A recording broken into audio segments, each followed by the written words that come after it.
Hi, I'm your host Dave Kemp, and this is Future Ear Radio.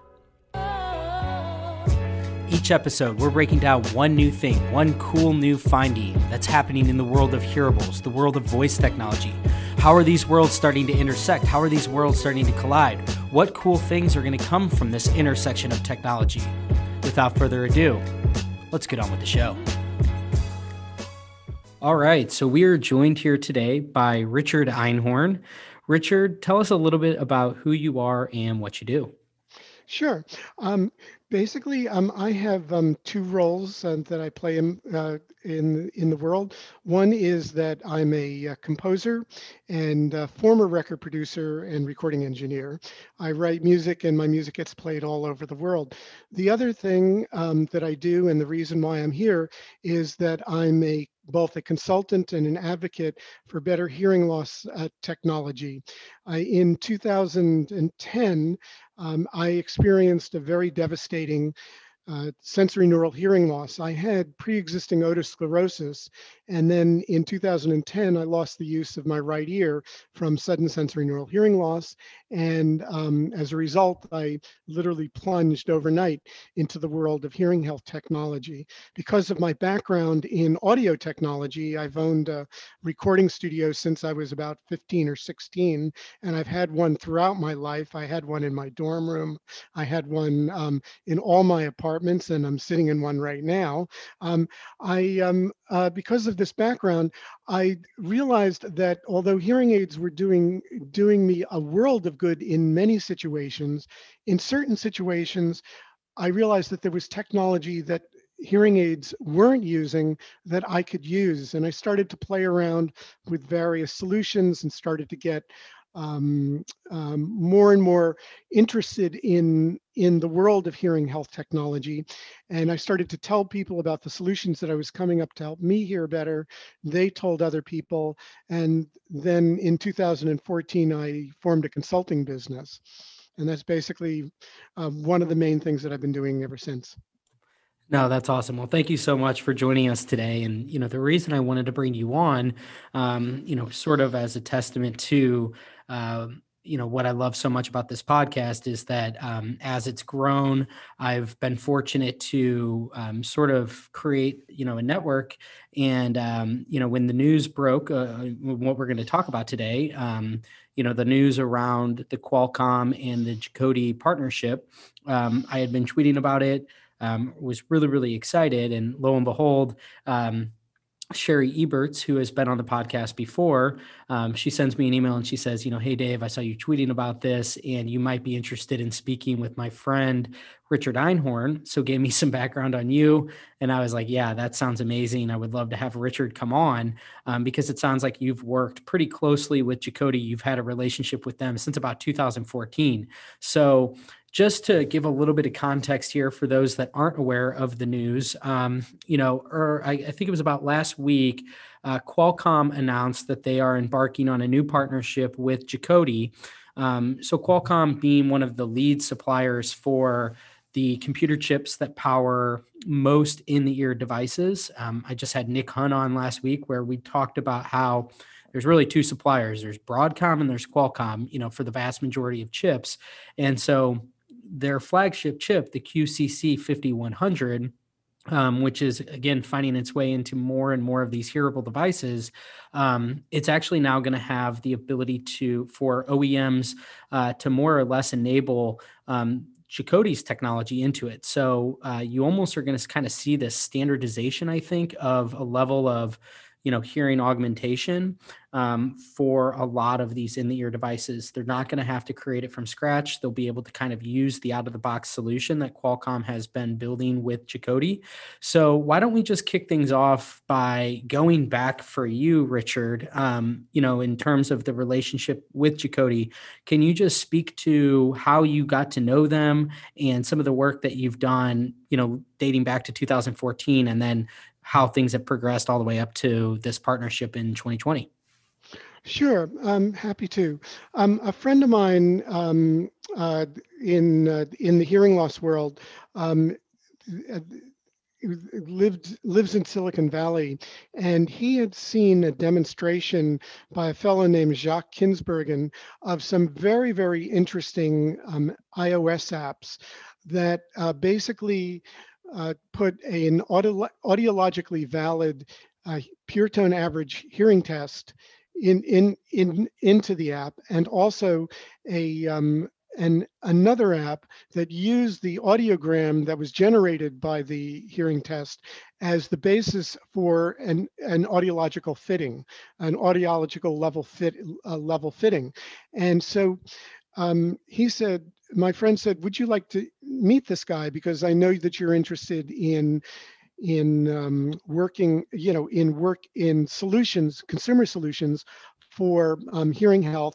And he knew that I had done a lot of hacks with the iPhone in order to get it to work in restaurants where I had, an unbelievable amount of difficulty hearing. So I said, sure, please put me in touch.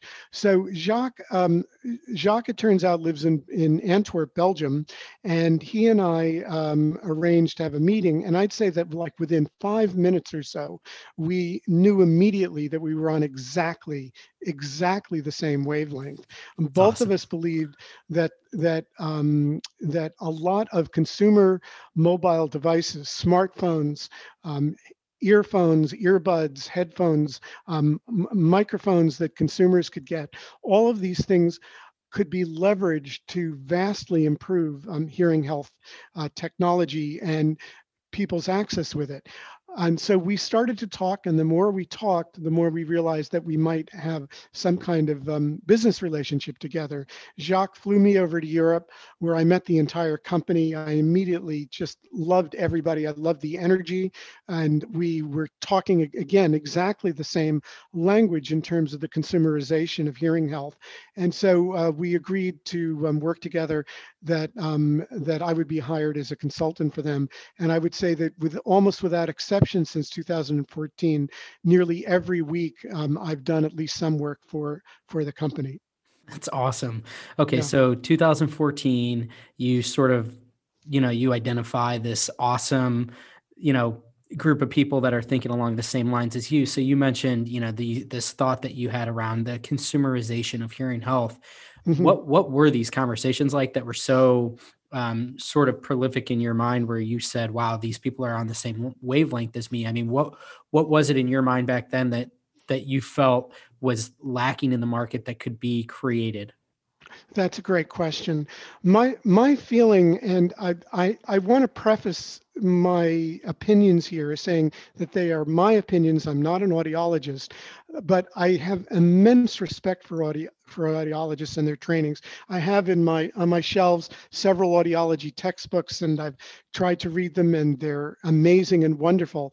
But I want to preface with those, but I want to say that I believe from the beginning, when I fell into this world, I felt that a lot of the technology that we were using in professional audio and that was also available at the consumer level was not being properly leveraged to help people hear better.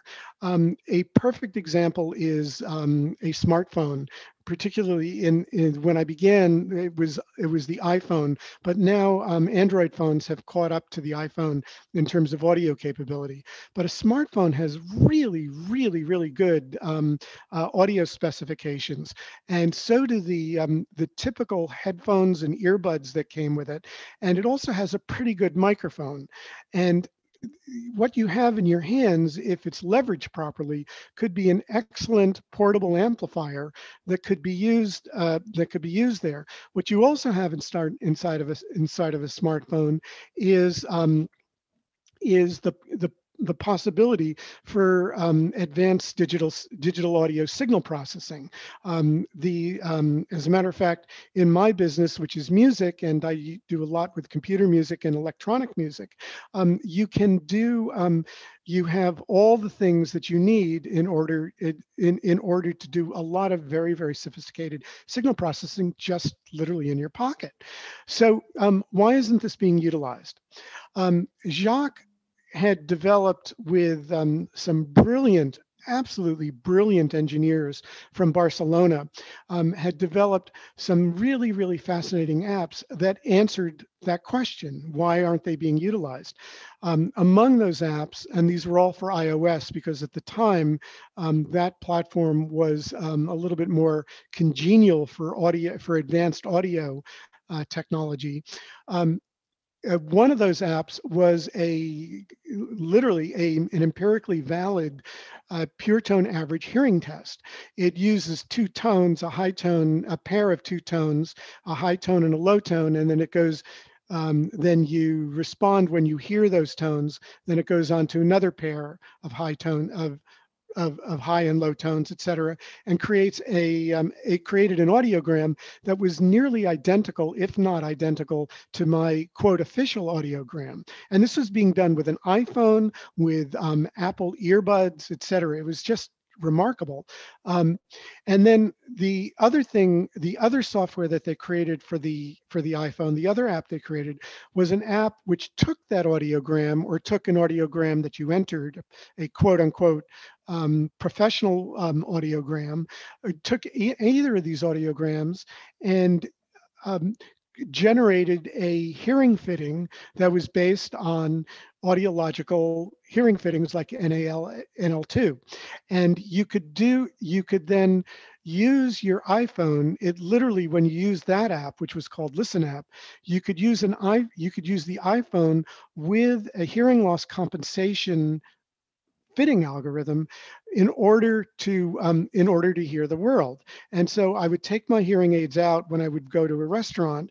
I would then put on a regular set of Apple earbuds or a third party set and simply hook up my phone, sometimes to a remote microphone, and I would be able to hear in places where I couldn't hear otherwise. And this is what attracted me to Jacoti's technology. And that's what's meant by the consumerization of audio. What's going on now, of course, is that the technology that um, that that the technology that was available only in a smartphone at the time, um, a lot of that digital signal processing, a lot of that capacity for amplification and for pickup by microphones can now be done literally at the ear level rather than simply on the phone connected, coupled to a device that's coupled to your ears. So now all that power, or not all that power, but a significant subset of that power can be placed literally into the ear, and that was the insight that Jacques had around 2016, 2017 to to create devices that could do all the hearing loss compensation that we were doing in the iPhone apps, but to do that at the ear level. And that's when I believe conversations with Qualcomm began. Yeah, that's fascinating for a number of reasons. I mean, going back to what you said about the restaurant, the noisy restaurant, I find this really fascinating because, back then, I think to your point, there were a number of advantages to a solution that was very smartphone centric. Some of that now has begun to graduate, I think, up to the ear, and it's more or less the digital signal processing chips, the DSP chips that are capable of doing that. um, but I think that what I find really interesting about this whole thing is you had Jacques and his team coming at this from the approach of they started at the app level, more or less. They started kind of with the software, and they realized that there were gaps in the market, and gaps for the patients, more or less, in terms of how they use it. And so when you were back in those early years, 2014 and on, did you get the sense that this was going to be a precursor for the way in which consumer devices in general would be able to kind of graduate toward? It was, more or less, it was manifesting itself through an app, and one day you thought, okay, this will probably be able to move into something that can be done all at the ear level. I'm just curious, like, those conversations that you were having back then, was that always the mindset, was like you almost had to kind of just bide your time as technology, like Moore's law more or less took effect, so that you could take advantage of those leaps in computing and in the microtization of the devices? That, I mean, That, was that the thought process that you had? yeah, that's a great question. Um, I think so, but I think the conversations were more fluid. I think that both Jacques and I, and Jacques has a far deeper understanding of the technology than I do. Um, but I think that what Jacques and I and the other people in the company felt from the beginning was that there was a different way to approach hearing health technology solutions. I felt from the moment my credit card was first charged for a hearing aid that these devices were very, very expensive. And I was very puzzled as to why they necessarily had to be that expensive. I've learned a lot since that original puzzlement, but I still believe that for many kinds of situations and many kinds of hearing losses, that there that there's a lot of different ways that these could be handled. And if you start looking at it, as we both know, somewhere between 20 and 30% maximum of the people who need hearing aids actually get them. And I think and if you actually look around the world, those figures are even lower. And both Jacques and I felt very strongly that hearing health technology should be accessible to everyone. And when you start thinking of the expense and also the considerable amount of time it takes a consumer to simply be able to put something in his or her ear and amplify sound, it seemed to both him and me independently, and then as we had conversations, that there was a different way to do this. And so um, I don't know.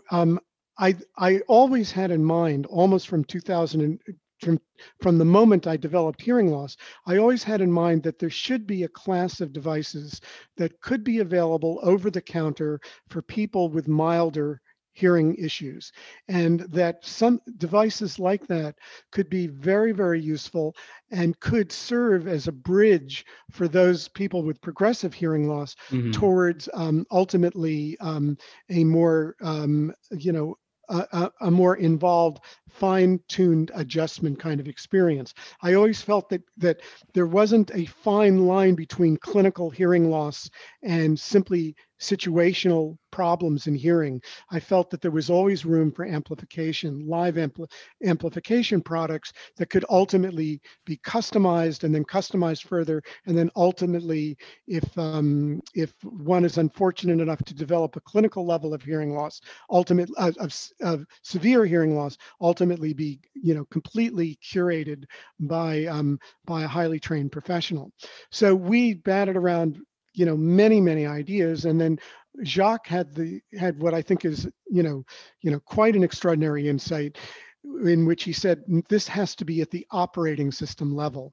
This has to be at the chip level. We Mm. need to really, if we are going to truly create hearing technology that is accessible to everybody, we need to reach the chip level.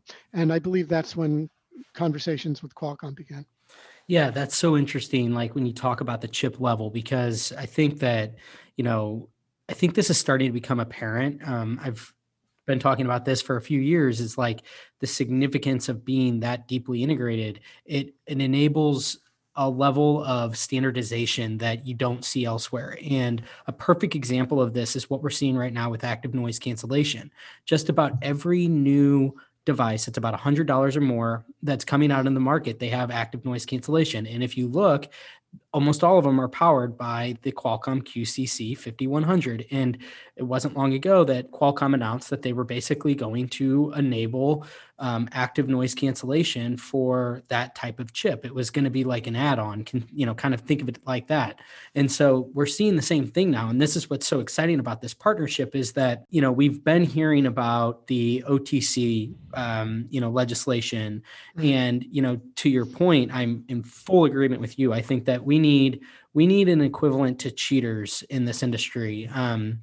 In terms of like the parallel being cheaters in optometry, which I had a guest on the podcast not long ago, Dr. Kim Kavich. She mentioned that cheaters actually ended up growing the whole optometry market. You exposed more people to a solution. I think the same would be for this industry if more, like you said, you only have 20 to 30% of the people that should have hearing aids are getting them now, and it's probably lower than that. So we need something that is at that introductory level. I'm a big proponent of that. And I think that what's so fascinating to me about this whole partnership is that we've been hearing about like, okay, OTC, we're going to have this new classification of devices, but the whole report came out during the Obama administration where he recommended it. So that was at least 4 years ago. And then we had everything happened since. So this has been an ongoing thing for at least 5 years, and we still haven't had anything come into market yet. And lo and behold, you have the technology just sort of working itself out. I mean, this is what I find so fascinating about technology is that inevitably it will just work itself out. And because you have, just as you outlined, this progression where it was limited to the smartphone, and the processing capabilities that you were able to do there, and then give it time, and then now it's being able to be handled actually on the device. So you have these in the ear devices that are now going to be able to support the type of hearing augmentation. And I think what's fascinating about this is it almost renders the whole OTC kind of conversation moot, Hmm. because you now suddenly just have these devices that are, any hearing in the ear device manufacturer, any OEM can they can create something that has a basic rudimentary level of, and honestly, I think it's going to be better than just like a rudimentary level. I think they'll be pretty good. And I think that you'll have some specialization. I mean, you have companies like a Nuhera, for example, where they're kind of doubling down in this space. And so they're going to have an advanced test, and the sophistication of their, algorithms and all that will be probably head and shoulders above the rest. But regardless, it is a rising tide that's lifting all ships. And we are going to see, I think, in 2 to 3 years, just about every single device, if the OEM so chooses, in the same way that they're all going to have active noise cancellation in the next few years, we're going to see a lot of them coming to market with a level of like hearing amplification. And that's what's so exciting to me, is that we move into a territory then where just about everything that you put in your ear can serve this purpose. I couldn't agree more. I think that this is really this is the way it should be. I think there's a lot of misunderstanding, in my opinion, of how OTC hearing devices will actually be used. I should say that I think of these things um, entirely from the perspective of a user, because A, I need the device, and B, I think that is the only way that these devices can be sold.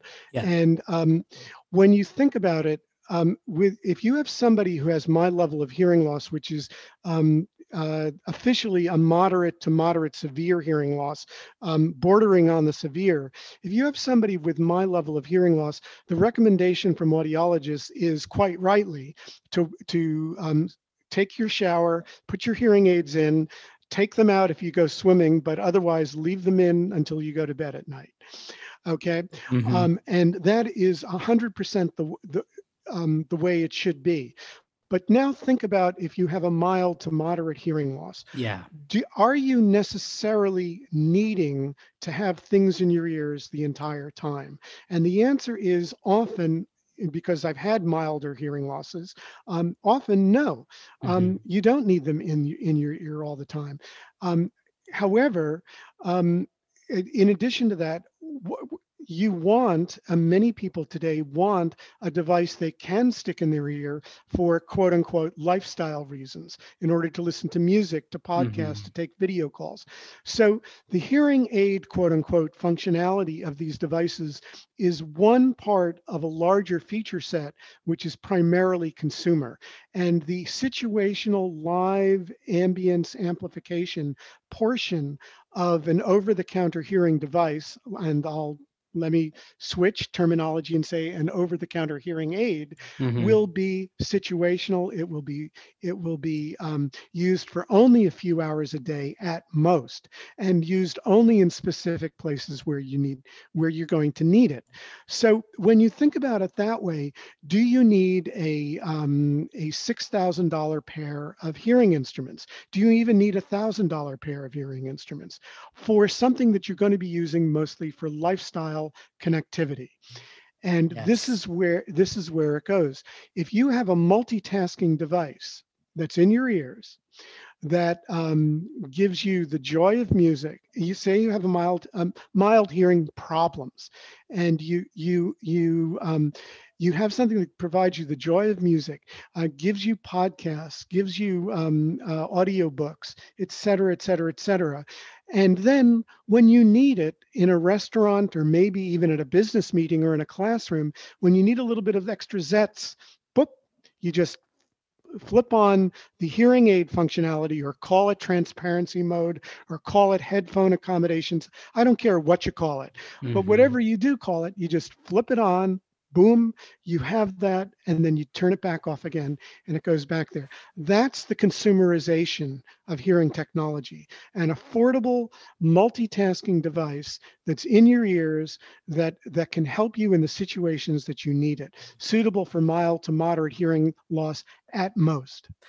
Wow. I mean, for anybody that has been a longtime listener or follower of my blog knows that I've just been vigorously You've been nodding my banging that. head because this is the thesis that I had when I started the whole blog and the podcast, was that, and I actually will take it a step further. I completely agree with you. I mean, I think that this is such an important point to understand, is that the if you start to view this through the lens of there are multiple use cases for these devices, like if it's a spectrum, some appeal to the lifestyle side and for the, call it the mild loss or maybe no loss end of the market, and then obviously you have the hearing aid functionality that applies toward the more severe.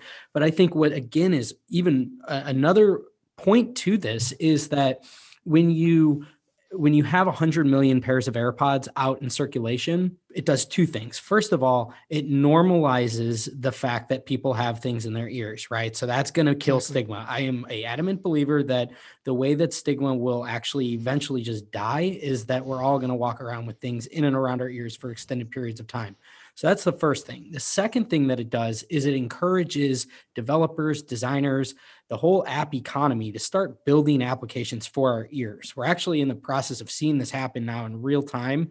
You just had an application called MarsBot from the company Foursquare just come out, where it's basically you walk around, it's like audio AR, and you just walk into the proximity of something, and you hear a audio clip that it's either a restaurant dropped or somebody that reviewed the restaurant, whatever it might be. What we're seeing though is, because you have this consumer side that's really burgeoning, it's lending itself to build more things to do with your ears and therefore more reasons to wear things in your ears for longer periods of time.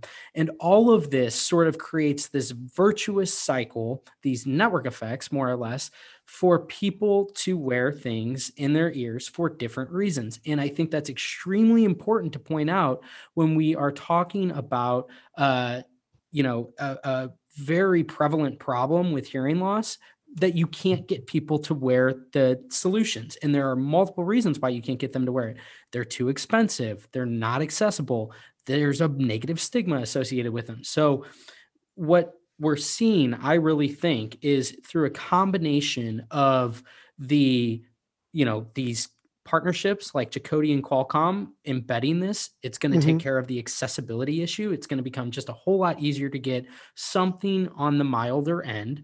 Um, and it's also creating more and more users, more or less, which are incentivizing for the people that build things, these software applications for our ears. And so actually the people on the moderate to severe end benefit from all this too. I mean, the Exactly. huge boom in podcasting is a net benefit. I mean, if you're a hearing aid wearer and you're wearing hearing aids for 10 hours a day, you have the ability to seamlessly consume a podcast at any given point, and it's sort of invisible. That's really, really cool. But that wouldn't really exist if the only market for podcasters are hearing aid wearers, right? It's a large reason why there's so much incentive to create podcasts is because there's 100 million pairs of AirPods out there and all the other devices out there. It's this behavioral change. And so this is so interesting that you've sort of, it sounds like you and Jacques and others were kind of coming to the same realization that when this whole market grows from the mild end all the way up, everybody benefits in a certain way because so much of this is fluid across the whole spectrum. Like the way in Exactly. which you use these devices, whether it be the types of amplification. I mean, if you have somebody that has like, most hearing losses are progressive loss. So if you get into the door early on, say I'm 45 years old and I'm not going to buy a hearing aid because I don't feel as if I have a problem that constitutes a hearing aid. I'm not on that end of the spectrum, but I want some of that functionality. Chances are I'm going to get in the door, I'm going to use something, I might then graduate into something, and then I might graduate into the point to where I want an audiologist, I want to like have a full hearing aid fitting, whatever that might look like, but it is a journey. And I think that enabling the mild to moderate end of the spectrum is massively important in so many different ways to the overall adoption of hearing solutions and ultimately trying to solve how do we get more people to treat their hearing loss. Yeah, David, I think you're 100% right. I think there's another piece of this which is very interesting and important to Let's understand hear about it. the Qualcomm Jacoti uh, s- s- situation as well, which is that if you look at the way in which the majors, quote unquote, have approached hearing health and actually health technology in general in terms of its consumerization. At the moment, it's kind of like the wild, wild west. Uh, you've got all sorts of different levels of verification and verifiability, and also all sorts of different levels of validity and robustness of data. Um, it, for example, Samsung in its offerings for quote unquote hearing health functionality, in addition to supporting made for Android hearing aids, Samsung has a whole bunch of features like enhanced ambience and things like this, all of which, and also a hearing test, uh, a beep level hearing test. But there's no external quote science there. There's a lot of information in the consumer electronics audio space about tech, about there's a lot of research on how to enhance audio in the consumer electronics, but it's not audiologically based. And it's likely that Samsung is using that plus a combination of audiology. Apple, on the other hand, has a very different way of looking at it. It's more health oriented in the more formal sense of it. You can store audiograms in the health app, for Mm-hmm. example. You can use those audiograms then as part of headphone accommodation with the AirPods Pro in Mm-hmm. order to set personalization. So there's some integration of consumer level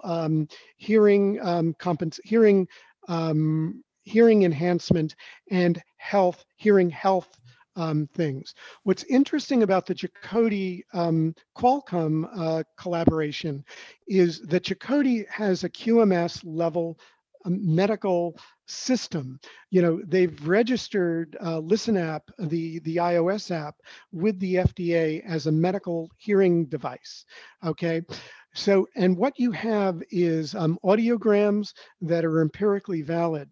So, what you have with Jacoti and with Qualcomm is the opportunity, if a company wants it and if a user wants it, to tap into valid data, in order to track one's hearing, and also tap into what 70 years, 80 years of legacy audiological information on how best to compensate for hearing problems.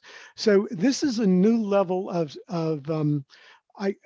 formality might be one word, but seriousness, I think, is a more appropriate word. This is approaching hearing enhancement in a very serious way, so that there's a fine continuum between consumer level hearing enhancement and hearing health, hearing loss compensation. And that's a really important component about this. In other words, hearing health technology is growing up, and this is an example of it. Yeah, Hearing I health love that. technology is growing up on a consumer platform, I should say. Obviously, it's very mature in professional medical platforms. Well, no, I think you make a fantastic point there, though, which is that, you have this, uh, more professional, medically oriented aspect to the consumer side that we haven't Right. really quite seen. And I think that's really important. And I love that you mentioned Apple in there too, because I think that, again, what I think this does, what the net result of all of this is that you get more people to become aware of this, right? It's a giant mechanism to drive awareness and exposure. And so, AirPods Pro are a great example. Like, I'm sure that future iterations, if they see that, a lot of these, they're a big competitor, like Apple's the one, outside of Broadcom, the one chip manufacturer now, because they make all their own silicon. They, with the H1 chip, I'm sure they're going to be matching tit for tat with Qualcomm, with a Right. lot of the different features. And so, I'm sure Apple will be just as prominent of a player in this space. But because of, I think, like, as consumers, we all benefit because, like you said, by having a company like Jacoti in the mix, and I love having your perspective here as a, a musician and somebody that comes from the pro audio space. So I think you can really speak to the legitimacy of the way that these, the way in which these are actually working, from like the processing level and the sound output, and the quality of it. But I think that what's so exciting about this is that as these two compete, and it becomes more top of mind in the public, where you start to have people that say, I had no idea that I could upload an audiogram. Like, what's an audiogram? Oh, I have the ability to take this and I can then, maybe this is where the audiologist comes into play, is that they are a big driver toward, hey, you're not ready for a hearing aid, but better yet, why don't we get you set up with an audiogram that you can upload into whatever sort of, if you want to use AirPods or whatever it might be, but help you to get it into Apple Health. And then you start to have people aware that these things exist. They understand, in the same way that if you have prescription lenses or contacts, like, what your sort of diagnosis is, your prescription is. Like, I think that that's a really important step that's lacking right now, is a lot of people, aren't even aware that they have hearing loss, and let alone what kind of hearing loss, because it's not as if it's just like, oh, you have a depreciation of 25 decibels. Like, it's a very complex thing that you have to understand, of the type of loss that you have, which frequencies. And so I just think that this is so exciting, because you're going to, as these types of features become sort of just like out of the box, and you can enable them with one press of a button, or you do a quick hearing test, that's standardized because of these types of integrations at the chip level. I think the net benefit, though, is you just have more people that are now becoming aware of this, and then they want to eventually graduate into more sophisticated solutions as time goes on. So, in my opinion, this really is. I don't know what the counter argument to this would be, especially given that you have like this responsible party like a Jacoti that Exactly. it's not as if they're just coming in and they're layering on like this level of amplification. They're just turning up the dial. And, you know, there's a lot of science that's going into this, a lot of thought that's going into this. And I think this is just a really, really positive thing for this whole industry, but more importantly, for the general population that clearly is suffering at a large level of hearing loss and they're just not really treating it at scale like they should be. I think you're absolutely right. I wanted to go back to an earlier point that you made, which I think is really, really, really important to understand, which is that which is this issue that you mentioned of scale and of ubiquitousness and of being able to lift all boats. In other words, the people who, it's a little bit like the way I think of gluten-free products, right? Yes. It's a very big, it's very, very big with gluten allergies that have come up.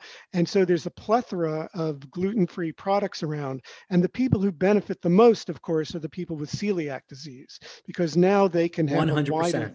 wider thing. And it's exactly the same. It's exactly analogous to the situation with hearing. The people who will benefit most from the consumerization of hearing health, well, there are two cohorts that will benefit. First of all, those people who couldn't afford or couldn't find hearing health technology around the world, not just in the United States, but in Africa, in South America, on Native American reservations here, and other places where hearing health is almost completely unknown. So Mhm. those are the first people who are going to benefit from this consumerization worldwide. The other group I think that's going to really seriously benefit from this are people with more severe hearing problems. Yes. Why? Why? Because of this. You're talking now not just about a single device. You are talking about a single ear-worn device, but you're talking about ubiquitous connectivity to Mhm. a mobile device. Okay. And now you're talking not about a hearing aid or a hearing or an assistive listening device, but you're talking about a hearing system and the opportunity in the future to extend the functionality of an in-ear worn live amplification device by making remote microphones and networking of collections of remote microphones together. Um, One can easily imagine using all of this to create systems for all sorts of extraordinary uses, both consumer uses and quote unquote medical uses.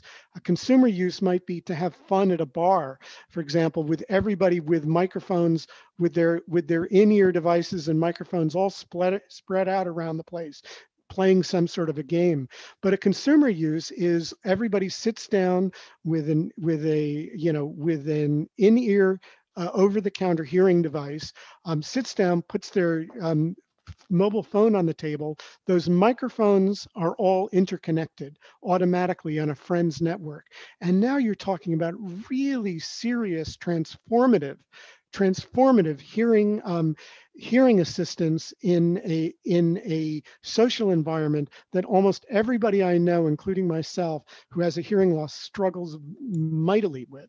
So you're talking about really, really major levels of improvement to the ability of people to hear and to function. And that means that a lot of us, I mean, I have friends with very, very severe hearing problems um, who can't afford can't afford technology or don't have access to it for one reason or another. But if you provide consumerization paths for this, Mhm. so the technology is affordable and interoperable, and that's another thing about the Qualcomm solution. It's cross-platform. It Right. will, work with all sorts of other things. If you're talking about interoperable uh, cross-platform devices, you're talking about the potential for a real transformative moment in the history of hearing health, in my I opinion. I couldn't agree more. I mean, I love this whole thought process that you're laying out here around this consumerization, right? And like this idea where you have the consumerization side leads to better use cases for the medical side. Like that analogy that you made Exactly. with gluten and celiacs, that's so on point because um, I'm thinking right now, like of the whole new Bluetooth LE audio, so Right. like what you mentioned there, you outlined this idea where I think you're so right, where you'll probably see like one of the features of that is, for the listeners, is that there's this whole single output of audio that multiple pairs of devices can stream into. So it's like a broadcast ability. So think about this again, using your example that you described at the bar. One example of this might be that, everybody that has a pair of AirPods in their pocket, put them in, and then, you have this single source of audio, this like remote microphone. It might be some sort of game that you play at bars or whatever that might be, right? And so this becomes popular. Again, it comes back to this idea that like suddenly the people that made the mobile ecosystem run, all of the developers come in and they start building applications around these kinds of things. Again, off of the notion that you have 100 million plus people with AirPods walking around. So you have this huge market of people. But then lo and behold, you kind of have on the side, you have these hearing aid users that get to benefit from all these things too. And it might not Exactly. just be these games, it might just be that I can stream at a table, a remote microphone that I place. And let's say that we have two people with hearing aids. We just set one remote microphone, maybe it's just my phone in the middle of the table. And it's like a directional microphone that I can just turn on and I can turn the outside sound off. And I can have a really pleasant conversation wearing my hearing aids. Like, this is what's so exciting to me again is this consumerization side of things Yeah. is it's going to drive so much innovation because it's incentivizing. It's huge. It's a huge market that the hearing aid market in isolation would never be able to incentivize the types of applications that are going to be developed from the consumer side of things. And it's just, I think, a fascinating way to look at things is to look at it through the lens of you're this secondary beneficiary that gets to take advantage of all of this innovation that's being built off of the back of like the consumer side of things. Exactly. So there's a lot of that that's going on too that I think is important. I exactly. I think the issue here is that of there's a lot that can be done through this consumerization and also through the issue of an open standard and essentially getting down to the chip level, which again was Jacques' insight, and a brilliant one, I think, Mm-hmm. um, enables us to create all sorts of opportunities for different devices from different manufacturers to play well together. And again, to use an analogy that I often use, what comes from my background in music. In 1982 and 1983, up until around then, you had fairly flat sales on synthesizers. They were growing in the music industry. They were growing at a reasonable clip, but nothing really to write home about. And they were basically a niche player within the larger music industry. Synthesizers were not that big a deal. Pianos, guitars, trombones, etc. They were the big players. And then somebody got the bright idea to create an industry standard protocol that would enable you to hook up one synthesizer and have it play another. And this was called MIDI, the Musical Instrument Digital Interface. Nobody thought very much about it. I think they thought it was kind of a cool idea. Mm-hmm. But what happened was that everybody realized, my God, you can hook not one synthesizer up, I can hook up 16, and I can Mm-hmm. put a computer in the middle, and then suddenly I can start to create all this music from it. So from this one simple ubiquitous standard, from a standard, a protocol that enabled you to connect third-party devices together simply and seamlessly, what you were able to do was to create completely new industries, completely new economies of scale, completely new ways of making music. And now every single thing that I learned about making music up until 1983 is obsolete. There is not a single thing that I do on a day-to-day basis that almost all composers do that hasn't been transformed by MIDI. And my personal feeling is that in a general way, the over-the-counter market for hearing devices will do something very similar. You're Hmm. going to have standardization, you're going to have interoperability of devices, you're going to have new devices that nobody could have even thought of. You're going to be seeing the leveraging of academic signal processing technologies develop extremely rapidly, like blind source separation and similar kinds of AI and machine learning based algorithms. You're going to see a active noise canceling probably morph into something far more sophisticated than simply getting rid of a little bit of background noise, air conditioners and things like that, or Hmm. airplane noise. This is what this means. It means that an industry that's a few $1 billion, is now suddenly tapped into an industry that's worth over $500 billion. Right. And the transformation and the opportunities for everybody, not just for me as a user, but for companies to grow, is just, in my opinion, extraordinary. And the real and everybody 5 years from now will be asking themselves the same question: why didn't we do this 15 years ago? Yeah. Why didn't we do this? I mean, it's just it's absurd that we don't have that interconnectivity is still a problem with assistive listening devices and hearing aids. It's absurd that wireless connectivity to mobile devices is an optional feature and not a standard part of a hearing aid and cochlear implant. Um, these things will these things will all become common, not merely common, they're already common. They'll become standard. Yes. No doubt about it in my mind. Yeah, no, that's so well said. I just think that this whole idea of standardization, you're right. I always go back to this quote too that the Spotify CEO Daniel Ek said. He said, he was talking about like the valuation of Spotify and audio in general, and he lays out, in this, he kind of issues this preamble talking about the value of video, the value of text, and Mhm. basically he comes to the conclusion. He's like, are our eyes really worth 10 times more than our ears? And that's such an interesting way to think about, in an attention economy like we have today, where everything is so based around where's your attention fixated. It does seem like our ears are sort of undervalued and underserved. And I think that, again, going off of this whole notion of like, taking advantage of the consumer side and the ubiquity that I think we're going to see with in the ear devices and over the ear devices and all these kind of different ear devices.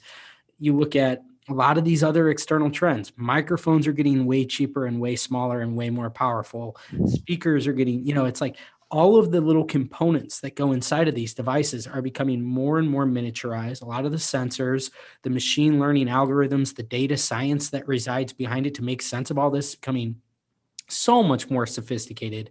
Edge computing's going to be right on the horizon, where we're going to be able to process a lot of this stuff on device. That's a big reason why we're able to do what this Jacoti partnership is laid out, is because the system Exactly. on a chip that Qualcomm's developed is so sophisticated. We're going to just keep seeing more and more iterations of this. So it certainly does feel a bit inevitable that we're going to just continue to see more um, more possibilities unlocked around how these things can work in tandem, in an ambient computing environment. Like, where do these things come in? I think they're going to constantly be sinking in and out. And again, like, I think that from like an industry perspective and just for a patient perspective is to look at that and say, like, again, if these things are going to come to fruition, there's just more and more incentive, I think, ultimately to wear these kinds of devices, because you're going to be able to do just so much more with them. In the same way that your phone progressed over the last 10 years, in terms of you're able to almost do anything with your phone today, at least in terms of what you can do with a computer. I mean, you can do everything with the phone, if not a lot more. I think we're going to see a very similar trajectory with in the ear devices. And again, I just continue to think that that's going to open the door to so many new use cases that they might have a facade that is consumer facing, but there will be portions of them that are extremely applicable to medical applications that are going to Exactly. cater really nicely to folks with mild, moderate, severe, profound, whatever type of hearing loss, we're all going to benefit from these things because it is that rising tide that lifts all ships. There will be a level of standardization, like you said, that will, I think, just gradually rise higher and higher in terms of what anybody can get sort of out of the box. Yeah, I think you're absolutely right.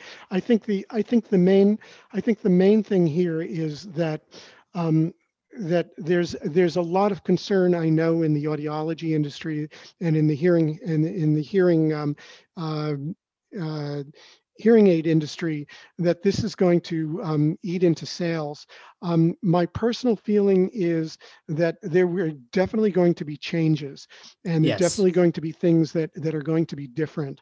But I strongly feel that if we can have people understand that their lives, that people without quote unquote hearing loss, clinical levels of hearing loss, if we can have people understand that their lives can be improved simply by able to put something in their ear and hear a little bit better in a lecture, a little bit better at a business meeting, a little bit better at a restaurant. If we can get that, and that's the potential of this technology, then there's nothing but growth.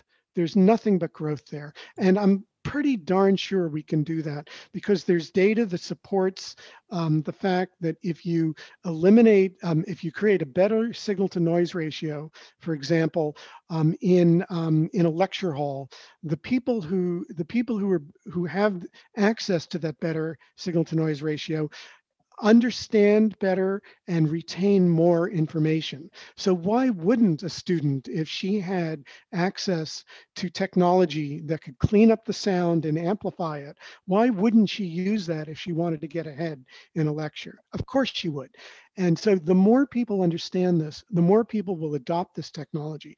The more these devices are visible, the more opportunity, and already everybody's used to people running around with things stuck in their ears. So it's not that big a deal anymore. Mhm. But now that the devices are visible, that means there's more room for manufacturers to create more interesting, quote unquote, i.e., more powerful kinds of devices. And this is just the most exciting thing. This is what I was thinking about in 2010, 2011.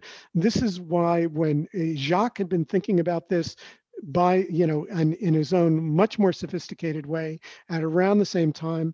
And when I met him in 2014, it was literally like we were finishing each other's sentences. It was like, oh, finally somebody gets it, Yeah.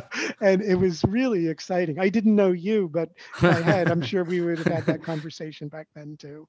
Yeah, no, as we kind of wrap up here, it's been a great conversation and I completely agree with you. I mean, I've had multiple conversations on the podcast before where we've talked about, what this means, what these types of, I think you're right. Like, I think it's going to be a catalyst for change. I think this is going to be a very tumultuous time in terms of the service model. I think is going to change a lot. The revenue generation models are going to change a lot, but I think that the point remains is that I always go back to this quote, and it's like, hearing professionals lamenting the dwindling cost of the, device should also therefore recognize the increasing value of their knowledge and their provision of expertise.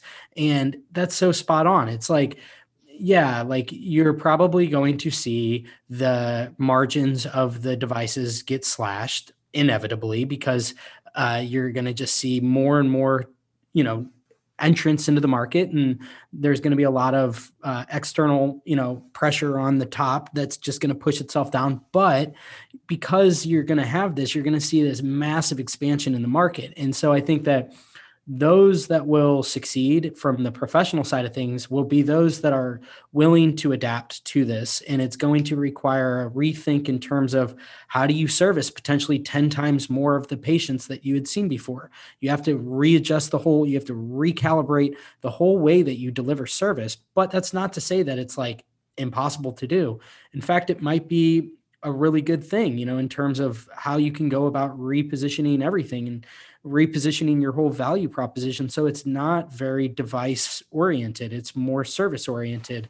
So I'm very of the mind that there's going to be a lot of folks that figure this out, that succeed and do really well, because there's not going to be any shortage of people that I think will want experts. I think that there are going to be a lot of people that will be able to take things right out of the box, and there will be a do-it-yourself element. You'll be able to self-program certain things, to a degree.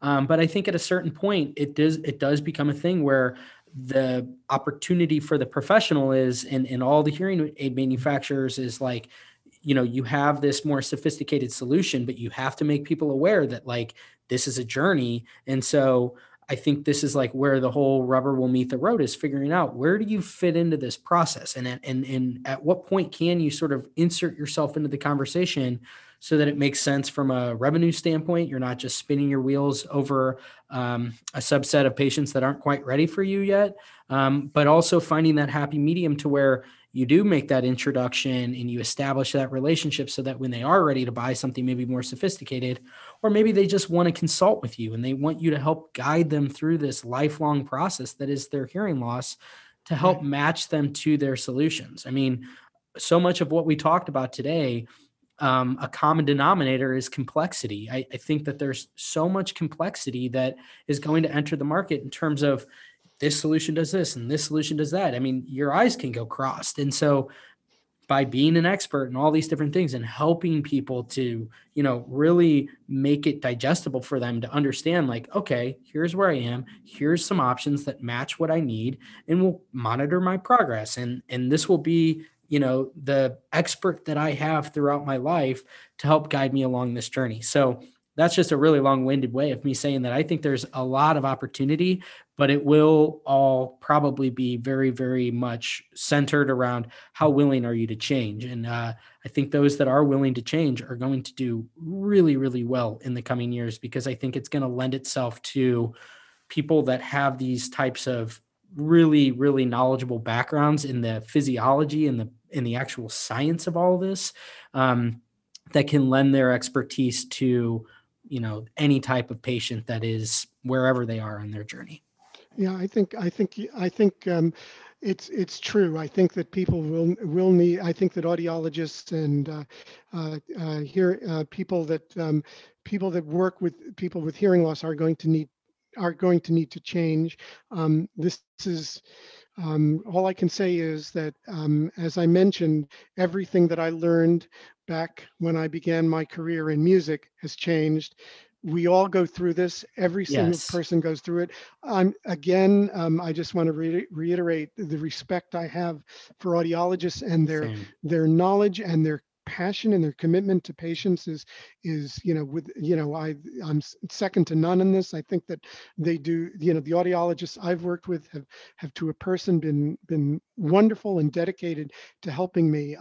This is not about removing the No, not at audiologist from all. the equation. This is about providing more opportunities for people to hear better, and that provides, in my opinion, experts an opportunity to help those people hear better. And I think this is the ultimate win-win for those of us with hearing loss. I just very couldn't be more excited about it. Yeah. And again, just to once again say it, I think that Jacoti's and Qualcomm's collaboration is an example of the hearing health part of this growing up. That it's no longer that they're doing it in a very serious way, in a responsible way, and I think that that's an indication that this part of the consumerization of health, the consumerization of hearing health, is growing up and doing things properly. Richard, that was awesome. So well said. Man, this was such a great conversation. I enjoyed it. Shout out to Sherry. Thank you so much for connecting Richard and I. This was the first time that we'd spoke, and lo and behold, you and I are like kindred spirits. I feel like we see so eye to eye with all this, and just such an awesome conversation. I share your enthusiasm too. So it's going to be really interesting to watch this all pan out. I'll follow in the show notes of this. I will provide all the links for the formal announcements around this partnership between Qualcomm and Jacoti, so that those of you that are listening can read more into it. But thank you, Richard, for joining me this week. Thanks for everybody who tuned in here to the end, and we will chat with you next time. Cheers. Thanks for tuning in today. I hope you enjoyed this episode of Future Ear Radio. For more content like this, just head over to futureear.co, where you can read all the articles that I've been writing these past few years on the worlds of voice technology and hearables and how the two are beginning to intersect.